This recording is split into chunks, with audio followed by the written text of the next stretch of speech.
Okay, we go to number 10.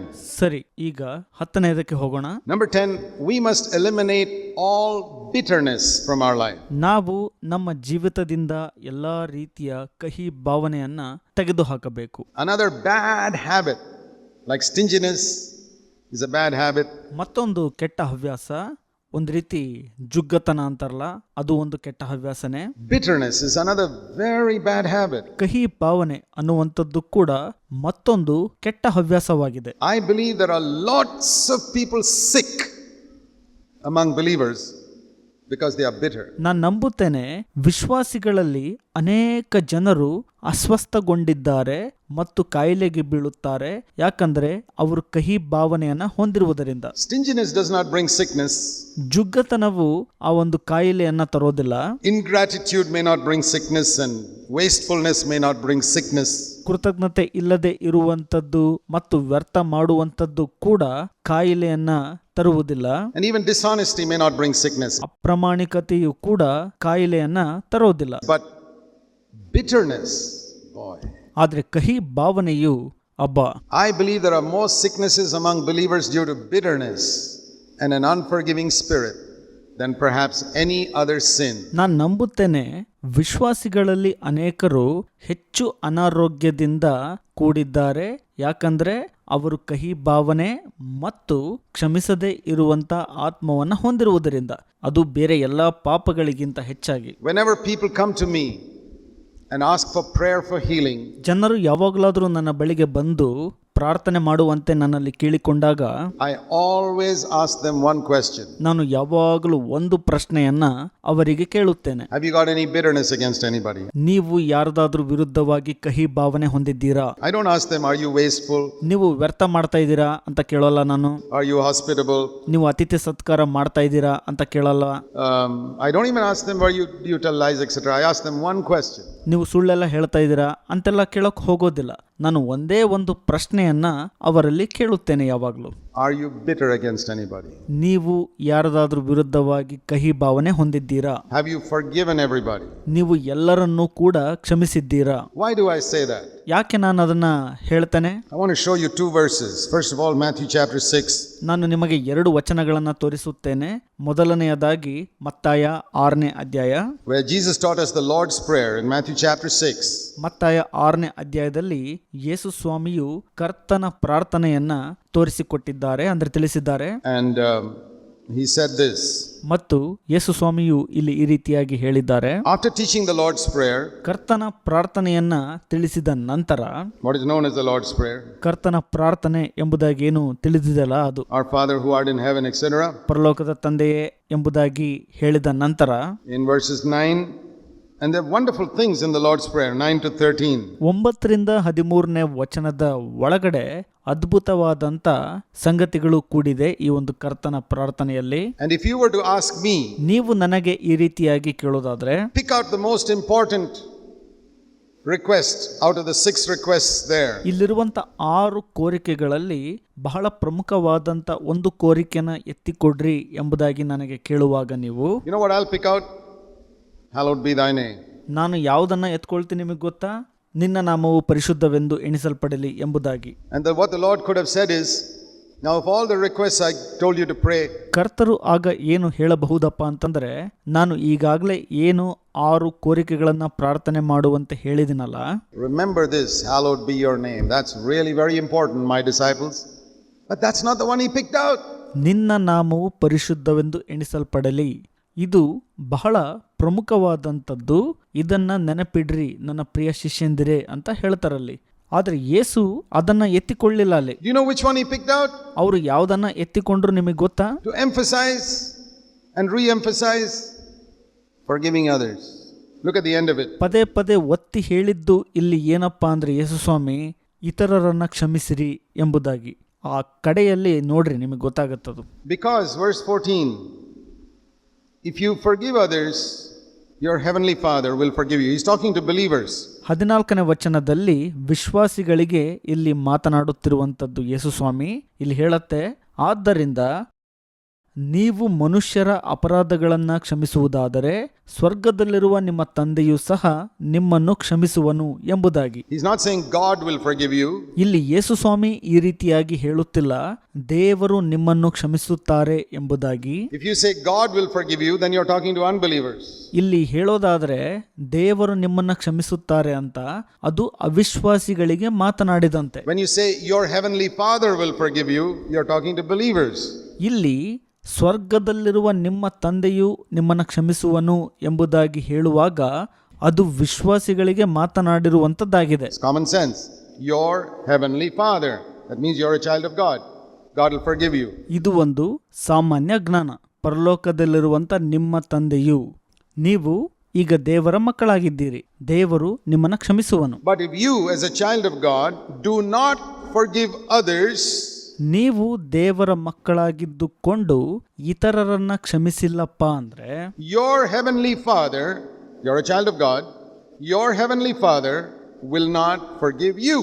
ನಿಮ್ಮ ಪರಲೋಕದ ತಂದೆಯೂ ಸಹ, ಅಂದ್ರೆ ನೀವು ದೇವರ ಮಕ್ಕಳಾಗಿದ್ದೀರಿ, ನಿಮ್ಮ ಪರಲೋಕದ ತಂದೆಯು ನಿಮ್ಮನ್ನು ಕ್ಷಮಿಸುವುದಿಲ್ಲ. So what happens to this child of God whose heavenly Father does not forgive him?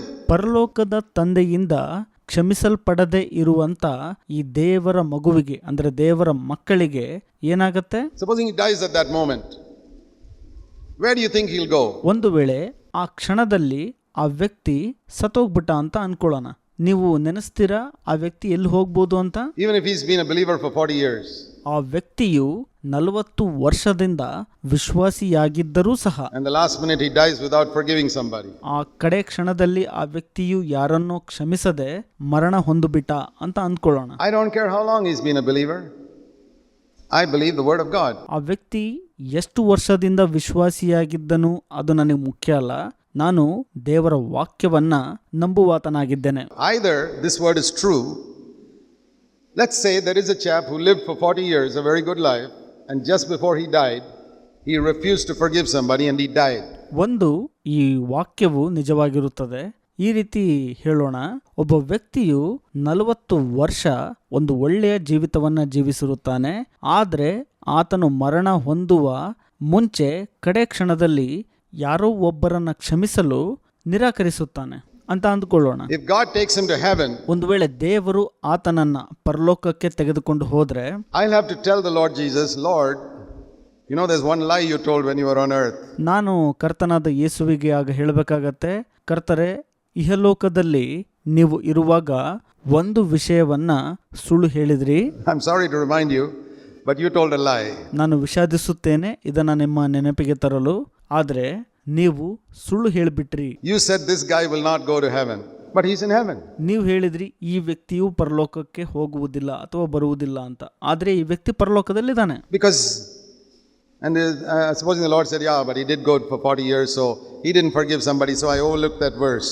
ಆಗ ಕರ್ತರು ಈ ರೀತಿಯಾಗಿ ಹೇಳಿದರು ಅಂತ ಅಂದ್ಕೊಳ್ಳೋಣ, ಆ ವ್ಯಕ್ತಿಯು 40 ವರ್ಷ ಒಳ್ಳೆಯ ಜೀವಿತವನ್ನ ಜೀವಿಸಿದಾನೆ, ಆದರೆ ಕಡೆ ಕ್ಷಣದಲ್ಲಿ ಆತನು ಯಾರನ್ನೋ ಕ್ಷಮಿಸಿಲ್ಲ, ಹಾಗಾಗಿ ನಾನು ಆ ವಚನವನ್ನ ಮೀರಿದ್ದೇನೆ ಎಂಬುದಾಗಿ ಹೇಳುವಾಗ, I tell you, it will not happen. ನಾನು ನಿಮ್ಗೆ ಹೇಳಕ್ ಇಷ್ಟಪಡ್ತೀನಿ, ಈ ರೀತಿ ಆಗುವುದಿಲ್ಲ. It will not happen. Don't believe this ancient heathen theory. ಅದು ಆ ರೀತಿಯಾಗಿ ಆಗೋದಿಲ್ಲ. ಹಾಗಾಗಿ ಈ ಒಂದು ಪ್ರಾಚೀನ ಕಾಲದ ಅನ್ಯರ ಸಿದ್ಧಾಂತಗಳನ್ನ ನಂಬಿಕೊಳ್ಳಕ್ಕೆ ಹೋಗ್ಬೇಡ್ರಿ. That in the final day God will take a balance and put all your good deeds on one side, put all your bad deeds on the other side, and decide whether you go to heaven or hell. ಕಡೆ ದಿನಗಳಲ್ಲಿ ದೇವರು ನೀವು ಮಾಡಿದಂಥ ಒಳ್ಳೆಯ ಕಾರ್ಯಗಳನ್ನ ಒಂದು ಕಡೆ ಹಾಕಿ, ನೀವು ಮಾಡಿದಂಥ ಕೆಟ್ಟ ಕಾರ್ಯಗಳನ್ನ ಇನ್ನೊಂದು ಕಡೆ ಹಾಕಿ, ನೀವು ಪರಲೋಕಕ್ಕೆ ಹೋಗ್ಬೇಕಾ ನರಕಕ್ಕೆ ಹೋಗ್ಬೇಕಾ ಅನ್ನುವಂಥದ್ದನ್ನ ನಿರ್ಧರಿಸುತ್ತಾರೆ ಎಂಬುವಂಥ ವಿಷಯಗಳನ್ನ ನಂಬೇಡ್ರಿ. That's an ancient false religion. ಅದು ಒಂದು ರೀತಿ ಪ್ರಾಚೀನ ಕಾಲದ ಅನ್ಯರ ಒಂದು ಸುಳ್ಳು ಧಾರ್ಮಿಕತೆ. Don't believe it. ಅದನ್ನ ನಂಬೇಡ್ರಿ. If you do not forgive others their transgressions, ನೀವು ಮನುಷ್ಯರ ತಪ್ಪುಗಳನ್ನ ಅಂದರೆ ಅಪರಾಧಗಳನ್ನ ಕ್ಷಮಿಸದೆ ಹೋದ್ರೆ, your heavenly Father, he is your heavenly Father right now, will not forgive your transgressions. ಪ್ರಸ್ತುತ ಆತನು ನಿಮ್ಮ ತಂದೆಯಾಗಿದ್ದಾನೆ, ನಿಮ್ಮ ಪರಲೋಕದ ತಂದೆಯು ನಿಮ್ಮ ಅಪರಾಧಗಳನ್ನು ಕೂಡ ಕ್ಷಮಿಸುವುದಿಲ್ಲ. And if you die in that state ನೀವು ಆ ಒಂದು ಸ್ಥಿತಿಯಲ್ಲಿ ಮರಣ ಹೊಂದೋದಾದ್ರೆ, and you stand at the judgment seat of Christ, there is at least one sin that is not forgiven. ನೀವು ಕ್ರಿಸ್ತನ ನ್ಯಾಯ ತೀರ್ಪಿನ ದಿನದಲ್ಲಿ ನಿಂತ್ಕೊಂಡಾಗ ಯಾವುದೋ ಒಂದು ಪಾಪ ಕ್ಷಮಿಸಲ್ಪಡದೆ ಹಾಗೆ ಉಳಿದು ಬಿಟ್ಟಿರುತ್ತದೆ. You say, but he can forgive me after I die. Oh, if you believe that, then everybody in hell will go to heaven. ನೀವು ಈ ರೀತಿಯಾಗಿ ಹೇಳುವಾಗ ಆತನು ನಾನು ಸತ್ತ ನಂತರ ಕ್ಷಮಿಸುತ್ತಾನೆ ಅಂತ, ಹಾಗಿದ್ರೆ ನರಕದಲ್ಲಿ ಇರುವವರೆಲ್ಲರೂ ಕೂಡ ಸ್ವರ್ಗಕ್ಕೆ ಅಂದರೆ ಪರಲೋಕಕ್ಕೆ ಹೋಗ್ಬೇಕಾಗಿ ಬರುತ್ತೆ. If you believe that after you die also God will forgive people's sins in some purgatory or something like that, then you're a Roman Catholic. ನೀವು ಈ ರೀತಿಯಾಗಿ ನಂಬೋದಾದ್ರೆ ಜನರು ಸತ್ತ ನಂತರನೂ ಕೂಡ ದೇವರು ಅವರ ಪಾಪಗಳನ್ನು ಕ್ಷಮಿಸುತ್ತಾನೆ ಅಂತ, ಅಂದರೆ ಮರಣದ ನಂತರ ಒಂದು ಪ್ರಾಯಶ್ಚಿತ ಸ್ಥಳ ಇದೆ ಅಂತ ನೀವು ನಂಬುವಾಗ ಆಗ ನೀವು ರೋಮನ್ ಕ್ಯಾಥಲಿಕ್ ಆಗ್ತೀರಿ. No, there is no forgiveness. It's appointed unto men once to die, after this the judgment. ಮರಣದ ನಂತರ ಕ್ಷಮಾಪಣೆ ಅನ್ನುವಂಥದ್ದಿಲ್ಲ. ವಚನ ಹೇಳುತ್ತೆ ಮನುಷ್ಯನು ಒಂದೇ ಬಾರಿ ಸಾಯುವಂಥದ್ದು, ನಂತರ ನ್ಯಾಯ ತೀರ್ಪು ಎಂಬುದಾಗಿ. If you want to forgive somebody, you better forgive them right now. ನೀವು ಯಾರನ್ನಾದ್ರೂ ಕ್ಷಮಿಸಬೇಕು ಅಂತ ಇದ್ರೆ ಈ ಕ್ಷಣನೇ ಅವರನ್ನ ಕ್ಷಮಿಸಿ ಬಿಡ್ರಿ. How much longer do you have to live on this earth? Tell me. ಎಷ್ಟು ವರ್ಷ ಅಂದ್ರೆ ಎಷ್ಟು ಅವಧಿ ಅಂತ ನೀವು ಈ ಲೋಕದಲ್ಲಿ ಜೀವಿಸಲಿಕ್ಕೆ ಸಾಧ್ಯ ಹೇಳ್ರಿ. You know what James says in chapter 4? ಯಾಕೋಬನು ತನ್ನ 4ನೇ ಅಧ್ಯಾಯದಲ್ಲಿ ಏನಂತ ಹೇಳ್ತಾನೆ ಗೊತ್ತಾ ನಿಮಗೆ? James says, if God wills, we will live tomorrow and we will do this. ಯಾಕೋಬನು ಈ ರೀತಿಯಾಗಿ ಹೇಳ್ತಾನೆ, ಒಂದು ವೇಳೆ ದೇವರ ಚಿತ್ತ ಇರೋದಾದ್ರೆ ನಾಳೆ ನಾವು ಜೀವಿಸುತ್ತೇವೆ ಮತ್ತು ಇನ್ನಿತರೆ ಸಂಗತಿಗಳನ್ನ ಮಾಡುತ್ತೇವೆ ಎಂಬುದಾಗಿ. That is what a godly man says. ಅದು ದೈವಿಕ ಮನುಷ್ಯನು ಹೇಳುವಂತ ಮಾತಾಗಿದೆ. If God wills, I will see tomorrow morning and I will do this. ದೇವರ ಚಿತ್ತವಾದರೆ ನಾನು ನಾಳೆಯ ಬೆಳಗಿನ ಸಮಯವನ್ನ ನೋಡುತ್ತೇನೆ ಮತ್ತು ಇದನ್ನ ಮಾಡುತ್ತೇನೆ ಅಂತ ಹೇಳುವಂಥದ್ದು. He doesn't even, a godly man doesn't even know whether he live till tomorrow. ದೈವಿಕ ಮನುಷ್ಯನಿಗೂ ಕೂಡ ಗೊತ್ತಿರೋದಿಲ್ಲ ನಾನು ನಾಳೆ ಜೀವಿಸ್ತೀನೋ ಅಥವಾ ಇಲ್ಲವೋ ಎಂಬುದಾಗಿ. He lives from day to day. ದೈವಿಕ ಮನುಷ್ಯನು ದಿನದಿಂದ ದಿನಕ್ಕೆ ಮಾತ್ರ ಜೀವಿಸುತ್ತಾನೆ. So if you are interested in your own self, forgive everybody right now. ಹಾಗಾಗಿ ನಿಮ್ಮಲ್ಲಿ ಮಾತ್ರ ನೀವು ಆಸಕ್ತಿಯನ್ನು ಹೊಂದ್ಕೊಂಡಿರೋದಾದ್ರೆ ಈ ಕ್ಷಣನೇ ಎಲ್ಲರನ್ನೂ ಕೂಡ ಕ್ಷಮಿಸ್ಬಿಡ್ರಿ. You say, but that fellow did something terrible to me. Well, something more terrible will happen to you if you don't forgive him. ನೀವು ಹೇಳ್ಬೋದು ಆ ವ್ಯಕ್ತಿಯು ನನಗೆ ಬಹಳ ಭಯಾನಕವಾದ ಸಂಗತಿಯನ್ನು ಮಾಡಿದ್ದಾನೆ ಅಂತ. ನಾನು ಹೇಳಕ್ ಇಷ್ಟಪಡ್ತೇನೆ, ನೀವು ಆ ವ್ಯಕ್ತಿಯನ್ನ ಕ್ಷಮಿಸ್ಲಿಲ್ಲ ಅಂದ್ರೆ ಇನ್ನೂ ಭಯಾನಕ ಸಂಗತಿ ನಿಮಗೆ ಎದುರಾಗತ್ತೆ. Whatever he did was terrible, but going to hell is much more terrible than that. ಆ ವ್ಯಕ್ತಿ ಏನೇ ಮಾಡಿದ್ರು ನಿಮಗೆ ಭಯಾನಕ ಆಗಿರಬಹುದು, ಆದರೆ ನರಕಕ್ಕೆ ಹೋಗುವಂಥದ್ದು ಇನ್ನೂ ಬಹಳ ಭಯಾನಕವಾಗಿರುವಂತದ್ದಾಗಿದೆ. Let me ask you this question. Can anybody go to heaven without his sins forgiven? ನಾನು ನಿಮಗೆ ಈ ಪ್ರಶ್ನೆ ಕೇಳಕ್ ಇಷ್ಟಪಡ್ತೇನೆ, ಯಾರಾದ್ರೂ ಪರಲೋಕಕ್ಕೆ ಹೋಗಕ್ಕೆ ಸಾಧ್ಯನಾ ಕ್ಷಮಿಸಲ್ಪಡದೆ? Supposing a man has got only one sin not forgiven in his life, can he go to heaven? ಒಬ್ಬ ವ್ಯಕ್ತಿ ತನ್ನ ಜೀವಿತದಲ್ಲಿ ಒಂದು ಪಾಪ ಕ್ಷಮಿಸಲ್ಪಟ್ಟಿರುವುದಿಲ್ಲ, ಆತನು ಪರಲೋಕಕ್ಕೆ ಹೋಗಕ್ಕೆ ಸಾಧ್ಯನಾ? Impossible. ಅಸಾಧ್ಯ. ಅದು one sin can keep a man out of heaven. ಒಂದು ಪಾಪವು ಒಬ್ಬ ವ್ಯಕ್ತಿಯನ್ನ ಪರಲೋಕದಿಂದ ದೂರವಿಡುತ್ತದೆ. And that one sin may be that he didn't forgive somebody. ಆ ಒಂದು ಪಾಪ ಯಾವುದಾಗಿರಬಹುದಪ್ಪ ಅಂದ್ರೆ ಆತನು ಯಾರನ್ನೋ ಕ್ಷಮಿಸದೇ ಇರಬಹುದು. Even if he did 40 years of good, take me. I've been a believer 46 years. I've tried to do a lot of good things in 46 years. ಆತನು ತನ್ನ ಜೀವಿತದ 40 ವರ್ಷ ಒಳ್ಳೆಯ ಜೀವಿತವನ್ನ ಜೀವಿಸಿರಬಹುದು. ನಾನು 46 ವರ್ಷಗಳಿಂದ ವಿಶ್ವಾಸಿಯಾಗಿದ್ದೇನೆ. ಆ 46 ವರ್ಷಗಳಲ್ಲಿ ಅನೇಕ ಒಳ್ಳೆಯ ಸಂಗತಿಗಳನ್ನ ಮಾಡುವಂತ ಪ್ರಯತ್ನ ಮಾಡಿದ್ದೇನೆ. But today, if I develop a bitterness against somebody, ಆದರೆ ಇವತ್ತು ನಾನು ಯಾರದಾದ್ರೂ ವಿರುದ್ಧ ಆ ಒಂದು ಕಹಿ ಭಾವನೆಯ ಹವ್ಯಾಸವನ್ನ ಬೆಳೆಸಿಕೊಳ್ಳುವುದಾದ್ರೆ, who did me some harm or took me to court or did some evil or told some lie against me, ಯಾರು ನನಗೆ ನೋವನ್ನ ಮಾಡಿರಬಹುದು, ನನ್ನನ್ನು ಕೋರ್ಟಿಗೆ ಅಲೆದಾಡಿಸಿರಬಹುದು, ಅಥವಾ ಕೆಟ್ಟದ್ದನ್ನ ಮಾಡಿರಬಹುದು, ನನ್ನ ಮೇಲೆ ಸುಳ್ಳನ್ನ ಹೇಳಿರಬಹುದು, ಇನ್ನು ಏನಾದ್ರೂ ಮಾಡಿರಬಹುದು. and I keep that in my heart and I don't forgive him, I don't release him, ಅದನ್ನ ನನ್ನ ಹೃದಯದಲ್ಲಿ ಇಟ್ಕೊಂಡು ನಾನು ಆತನನ್ನ ಕ್ಷಮಿಸಿಲ್ಲ ಮತ್ತು ಆತನನ್ನ ನನ್ನ ಹೃದಯದಿಂದ ಬಿಡುಗಡೆಗೊಳಿಸಿಲ್ಲಪ್ಪ ಅಂದ್ರೆ, with all my preaching in the conferences, I'll go to hell. ನಾನು ಕಾನ್ಫರೆನ್ಸ್ ನಲ್ಲಿ ಎಷ್ಟೇ ಬೋಧನೆ ಮಾಡಿದ್ರೂ ಕೂಡ ನಾನು ನರಕಕ್ಕೆ ಹೋಗುತ್ತೇನೆ. I apply that to myself, but I won't do it. I'm not a fool. ನಾನು ನನಗೆ ನಾನೇ ಅದನ್ನು ಅನ್ವಯಿಸಿಕೊಳ್ಳುತ್ತೇನೆ. ನಾನು ಅದನ್ನ ಮಾಡೋಕ್ ಹೋಗೋದಿಲ್ಲ, ನಾನು ಮೂಢನಲ್ಲ. First of all, I don't want to do it. ಮೊದಲನೆಯದಾಗಿ ನಾನು ಅದನ್ನ ಮಾಡಲು ಇಷ್ಟಪಡೋದಿಲ್ಲ. God's given me His nature, which loves to forgive others. ದೇವರು ನನಗೆ ಆತನ ಸ್ವಭಾವವನ್ನ ಕೊಟ್ಟಿದ್ದಾರೆ, ಅದು ಇತರರನ್ನ ಕ್ಷಮಿಸುವುದನ್ನ ಪ್ರೀತಿಸುವಂತದ್ದು. It's not an effort to forgive, not at all. ಅದು ಕ್ಷಮಿಸಲು ಬಹಳ ಶ್ರಮ ಪಡುವಂತದ್ದಲ್ಲ, ಅಲ್ಲ, ಆ ರೀತಿಯಾಗಲ್ಲ. It's not at all an effort. It's easy. ಅದು ಶ್ರಮ ಪಡುವಂತದ್ದಲ್ಲ, ಅದು ಬಹಳ ಸುಲಭವಾದದ್ದು. You know, God can make forgiving others as easy as it is for you to eat chicken biryani. ನೀವು ಚಿಕನ್ ಬಿರಿಯಾನಿಯನ್ನ ಏನು ತಿನ್ನಲು ಬಹಳ ಸುಲಭ ಅಂತ ಎಣಿಸ್ತಿರಲ್ಲ, ಆ ರೀತಿಯಾಗಿ ನೀವು ಇತರರನ್ನ ಕ್ಷಮಿಸುವಂತೆ ದೇವರು ಅಷ್ಟು ಸುಲಭವನ್ನಾಗಿ ಮಾಡುತ್ತಾರೆ. You don't have a great struggle to eat chicken biryani. ನೀವು ಚಿಕನ್ ಬಿರಿಯಾನಿ ತಿನ್ನುವಾಗ ಬಹಳ ಕಷ್ಟಪಟ್ಟೇನು ತಿನ್ನೋದಿಲ್ಲ. God can make it that easy for you if you ask Him. ನೀವು ಆತನ ಬಳಿ ಕೇಳೋದಾದ್ರೆ ದೇವರು ನಿಮಗೆ ಅದನ್ನ ಬಹಳ ಸುಲಭ ಮಾಡಿ ಕೊಡ್ತಾರೆ. But I want to ask you, many of you think you have forgiven others. I'll tell you how the Lord showed me sometimes I had not forgiven somebody. ನಾನು ನಿಮಗೆ ಕೇಳಕ್ಕೆ ಇಷ್ಟಪಡ್ತೇನೆ, ನೀವು ಅಂದ್ಕೋಬಹುದು ನಾನು ಇತರರನ್ನ ಕ್ಷಮಿಸಿಬಿಟ್ಟಿದ್ದೀನಿ ಅಂತ. ಆದರೆ ನನಗೆ ಕರ್ತರು ತೋರಿಸ್ಕೊಟ್ಟಿದ್ದಾರೆ ನಾನು ಇತರರನ್ನ ಕ್ಷಮಿಸಿಲ್ಲ ಅನ್ನುವಂಥ ವಿಷಯವನ್ನ. When I heard that something good happened to that person, ನಾನು ಕೇಳಿಸಲ್ಪಟ್ಟಾಗ ಯಾವುದೋ ಒಬ್ಬ ವ್ಯಕ್ತಿಗೆ ಒಂದು ಒಳ್ಳೆಯದಾಗಿದೆ ಅಂತ, I felt a little unhappy.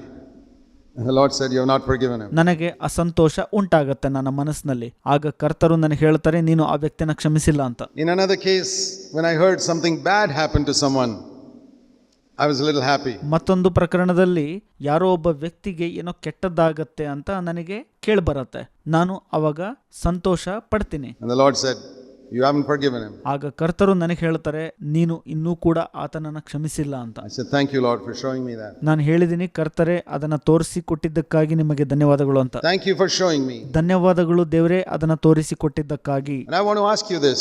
ನಾನು ನಿಮಗೆ ಇದನ್ನ ಕೇಳಕ್ಕೆ ಇಷ್ಟಪಡ್ತೀನಿ. If you feel happy when you hear that something bad happened to somebody, ಯಾರಿಗೂ ಒಬ್ಬರಿಗೆ ಏನೋ ಒಂದು ಕೆಟ್ಟದ್ದಾಗಿದೆ ಎಂಬುದಾಗಿ ನಿಮಗೆ ತಿಳಿದು ಬಂದಾಗ ನೀವು ಆ ವಿಷಯದಲ್ಲಿ ಸಂತೋಷ ಪಡೋದಾದ್ರೆ, did you get it?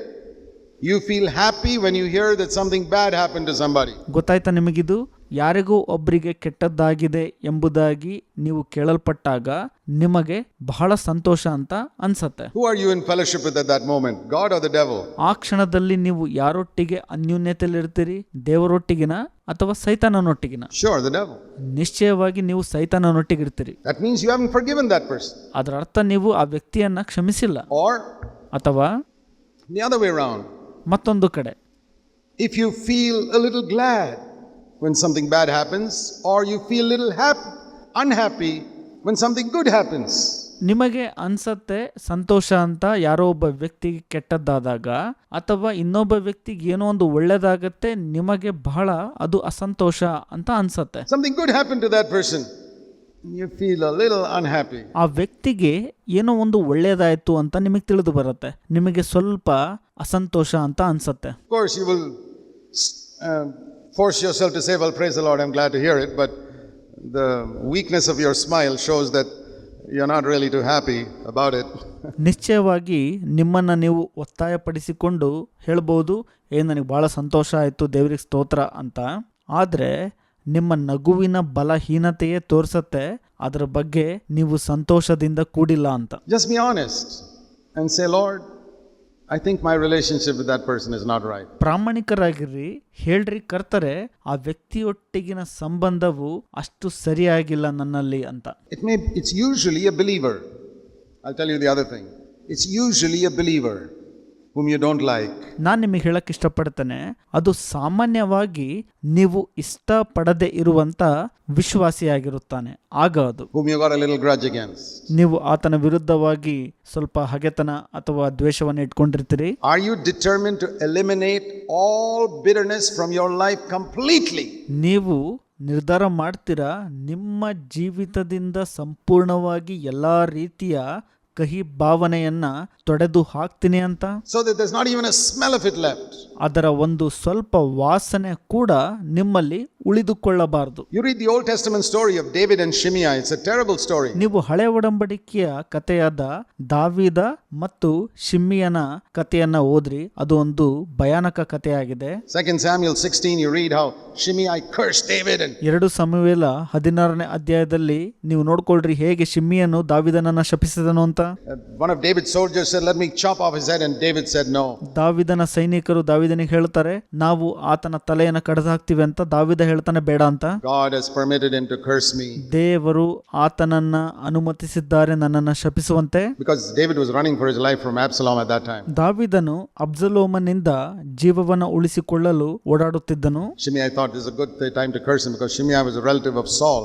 ಶಿಮಿಯನು ಸೌಲನ ಸಂಬಂಧಿಯಾಗಿದ್ರಿಂದ ಆತನು ಅಂದುಕೊಂಡನು ಇದು ಸರಿಯಾದ ಸಮಯ ದಾವಿದನನ್ನ ಶಪಿಸಲು ಅಂತ. David said, it's okay, I forgive him. ದಾವಿದನು ಹೇಳ್ತಾನೆ, ಪರವಾಗಿಲ್ಲ, ನಾನು ಆತನನ್ನ ಕ್ಷಮಿಸುತ್ತೇನೆ ಅಂತ. But then David came back. Absalom was defeated. ನಂತರ ದಾವಿದನು ಹಿಂತಿರುಗಿ ಬರ್ತಾನೆ, ಅಬ್ಸಲೋಮನು ಸೋಲಲ್ಪಡ್ತಾನೆ. Came back as king and Shimei got all scared. ದಾವಿದನು ಜಯ ಹೊಂದಿ ಹಿಂತಿರುಗಿ ಬಂದಾಗ ಶಿಮ್ಮಿಯನು ಮತ್ತು ಇತರರು ಬಹಳ ಭಯಪಡ್ತಾರೆ. He came before David and said, oh, I'm really sorry, I never meant all that I said. ಆಗ ಶಿಮ್ಮಿಯನು ದಾವಿದನ ಬಳಿಗೆ ಬಂದು ಹಿಂತಿರುಗಿ ಈ ರೀತಿ ಹೇಳ್ತಾನೆ, ಓ ನನ್ನ ಕ್ಷಮಿಸು, ನಾನು ಹೇಳಿದ್ದರ ಅರ್ಥ ಹಾಗಲ್ಲ ಅಂತ. David said, it's all right, forget it, I forgive you. ಆಗ ದಾವಿದನು ಹೇಳ್ತಾನೆ, ಪರವಾಗಿಲ್ಲ, ಮರೆತು ಬಿಡು, ನಾನು ನಿನ್ನನ್ನು ಕ್ಷಮಿಸಿದ್ದೇನೆ ಅಂತ. I won't kill you, I assure you I won't kill you. ನಿಶ್ಚಯವಾಗಿ ನಾನು ನಿನ್ನನ್ನು ಕೊಲ್ಲುವುದಿಲ್ಲ ಅಂತ ದಾವಿದನು ಶಿಮ್ಮಿಯನಿಗೆ ಹೇಳ್ತಾನೆ. Years later, when David was on his deathbed, ವರ್ಷದ ನಂತರ ದಾವಿದನು ತನ್ನ ಮರಣದ ಹಾಸಿಗೆಯಲ್ಲಿರುವಾಗ he's giving his son Solomon last instructions how to build the temple. ತನ್ನ ಮಗನಾದ ಸೊಲೊಮೋನನಿಗೆ ಹೇಗೆ ದೇವಾಲಯವು ಕಟ್ಟಲ್ಪಡಬೇಕು ಎಂಬಂತ ಸೂಚನೆಗಳನ್ನು ಕೊಡುವ ಸಂದರ್ಭದಲ್ಲಿ He's told him everything about building the temple. And Solomon, one more thing. ದೇವಾಲಯನ ಕಟ್ಟುವಂತ ವಿಚಾರ ಎಲ್ಲ ಹೇಳಿದ ಮೇಲೆ ದಾವಿದನು ಸೊಲೊಮೋನನಿಗೆ ಒಂದು ಸಂಗತಿ ಹೇಳ್ತಾನೆ. There's this guy Shimei. I promised I'd never kill him. ಈ ವ್ಯಕ್ತಿ ಶಿಮಿಯನು, ನಾನು ಆತನಿಗೆ ಮಾತು ಕೊಟ್ಟಿದ್ದೀನಿ ಕೊಲ್ಲಲ್ಲ ಅಂತ. But you never made that promise, right? You finish him off. ನೀನು ಮಾತು ಕೊಟ್ಟಿಲ್ಲ ಅಲ್ವಾ, ನೀನು ಆತನನ್ನು ಕೊಂದು ಹಾಕು ಅಂತ ದಾವಿದನು ಹೇಳ್ತಾನೆ ಸೊಲೊಮೋನನಿಗೆ. Don't let him go to the grave an ordinary death. ಆತನು ವೃದ್ಧನಾದಾಗ ಸಾಮಾನ್ಯದ ಸಾವಿಗೆ ಹೋಗದಂತೆ ನೋಡಿಕೋ ಅಂತ ಹೇಳ್ತಾನೆ. Imagine how many years this David kept that in his heart. ಕಲ್ಪಿಸ್ಕೊಳ್ರಿ, ದಾವಿದನು ಎಷ್ಟೋ ವರ್ಷಗಳಿಂದ ಇದನ್ನ ತನ್ನ ಹೃದಯದಲ್ಲಿ ಹುದುಗಿಟ್ಟುಕೊಂಡಿದ್ದನು. And you know the next verse after that? ಮುಂದಿನ ವಚನ ಇದರ ನಂತರ ಏನಂತ ಹೇಳುತ್ತೆ ಗೊತ್ತಾ ಇಲ್ಲಿ? In 2 Kings chapter 1 or 2, and David died. 1ನೇ ಅರಸುಗಳು 1 ಮತ್ತು 2ನೇ ಅಧ್ಯಾಯದಲ್ಲಿ ಏನಂತ ಹೇಳಲ್ಪಟ್ಟಿದೆ ಅಂದರೆ ದಾವಿದನು ಮರಣ ಹೊಂದಿದನು ಎಂಬುದಾಗಿ. It's the last thing written. ಕಡೆ ಮಾತು ಅಲ್ಲಿ ಬರೆದಿರುವಂಥದ್ದು. Did David go to heaven? Sure, because he was under the old covenant. ದಾವಿದನು ಪರಲೋಕಕ್ಕೆ ಹೋದನ? ನಿಶ್ಚಯವಾಗಿ, ಯಾಕಂದರೆ ಆತನು ಹಳೆ ಒಡಂಬಡಿಕೆಯ ಅಡಿಯಲ್ಲಿ ಇದ್ದನು. He didn't have the Holy Spirit.